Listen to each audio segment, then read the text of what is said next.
இன்று மேடைக்கு கீழே அமர்ந்திருக்கும் என் சிங்க பெண்களுக்கும் எங்கள் சிங்கங்களுக்கும் இளம் சிங்கங்களுக்கும் என்னுடைய அன்பான வணக்கங்கள். உங்களோடு தான் கடந்த ஒரு வாரமாக நான் பயணித்துக் கொண்டிருக்கின்றேன்.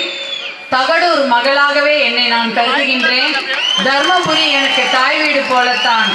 தர்மபுரிக்கு 15 ஆண்டு காலமாக நான் வந்து கொண்டிருக்கிறேன். எனக்கு தர்மபுரி புதிதல்ல. உங்களில் ஒருத்தியாகவே, உங்கள் குடும்பத்தின் மகளாகவே, உங்கள் குடும்பத்தின் சகோதரியாகவே நான் என்னை கருதி கொள்கின்றேன். ஒவ்வொரு ஊர்ல நான் போகும்போதும் அவங்க எல்லாம் என்னை பார்க்கும் பொழுது அவங்களே மேடையில நிக்கிற மாதிரி உணர்றாங்க. அவ்வளவு பெருமையுடன், கர்வத்துடன், அவ்வளவு பாசத்துடன் எல்லோரும் என்னை வரவேற்கிறார்கள். இந்த பாசத்துக்கும் இந்த அன்பிற்கும் நான் என்றென்றைக்கும் நன்றி கடன் பட்டிருக்கின்றேன். நன்றி மறப்பது நன்றன்று. இந்த நன்றியை என் செயலிலும் சொல்லிலும் நான் தர்மபுரியின் முன்னேற்றத்திற்காக பாடுபடுவேன் என்று உறுதியாக கூறுகின்றேன். தர்மபுரியில் நிலவும் கடுமையான குடிநீர் தட்டுப்பாட்டிற்கு அதை போக்குவதற்கு கடுமையாக உழைப்பேன், உண்மையாக உழைப்பேன். மருத்துவர் ஐயாவின் போராட்டத்தினால் தான், அவருடைய தொடர் முயற்சியால் தான் ஒகேனக்கல் கூட்டு குடிநீர் திட்டம் கொண்டு வரப்பட்டது. மருத்துவர் அன்புமணி ராமதாஸ் அவர்களின் தொடர் முயற்சியால் தான் மொரப்பூர் ரயில்வே திட்டம் 80 ஆண்டுகால கனவு திட்டம் நனவாகியது. அவருடைய முயற்சியால் தான் நீர்ப்பாசன திட்டங்கள் கண்டறியப்பட்டு ஆவணப்படுத்தப்பட்டது. நான் தர்மபுரி காவிரி உபரி நீர் திட்டம் கொண்டு வருவதற்கு அதற்காக உண்மையாக உழைப்பேன், கண்டிப்பாக உழைப்பேன்.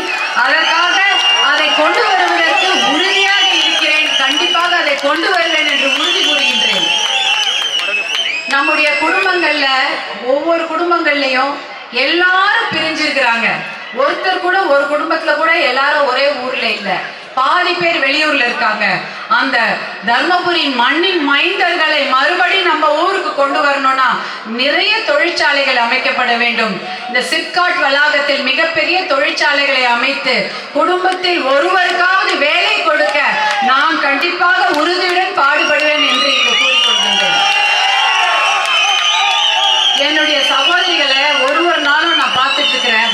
அவர்கள் கண்ணீருக்கு இருக்கு ஒரே காரணம் என்னன்னா, அது மது பழக்கமும் போதை பழக்கமும் தான். அதை ஒழிப்பதற்கு முதல் குரல் நான் தான் கொடுப்பேன். அதற்காக உறுதியாக எங்க வேணாலும் போய் போராட நான் தயாராக இருக்கின்றேன். அதே போல நம்முடைய பெண் கல்வி, பெண்களின் பொருளாதார சுதந்திரம், பெண்களின் பாதுகாப்பிற்காக முதல் ஆளாக நான் தான் போய் நிற்பேன் என்று உறுதி கூறுகின்றேன். மொரப்பூர் ரயில்வே திட்டம் கனவு திட்டம், அதை எப்படியோ இந்த 10 ஆண்டுகளாக அவரும் போராடி அந்த திட்டத்தை கொண்டு வந்து விட்டார் மருத்துவர் அன்புமணி அவர்கள். ஆனால் அந்த கனவு திட்டம் பாதியிலேயே நின்று கொண்டிருக்கிறது. அந்த திட்டத்தை முழுவதுமாக நிறைவு செய்ய எனக்கு ஒரு வாய்ப்பு தாருங்கள் என்று உங்களுடைய மன்றாடி கேட்டுக்கொள்கின்றேன். என்னை உங்கள் வீட்டு பெண்ணாக, உங்கள் சகோதரியாக, உங்கள் அக்காவாக, உங்கள் வீட்டு மகளாக என்னை நீங்கள் தேர்ந்தெடுத்து விட்டீர்கள். உங்களையும் நான் அவ்வாறு தான் கருதுகின்றேன். உங்க குழந்தைங்க என்னுடைய குழந்தைங்களா தான் நான் பார்க்கிறேன்.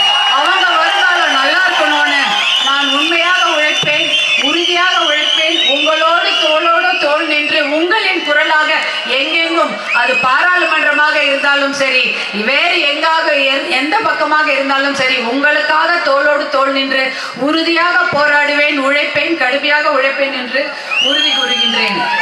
எனக்கு மாம்பழம் சின்னத்தில் வாக்களித்து என்னை வெற்றி பெற செய்யுமாறு அன்போடு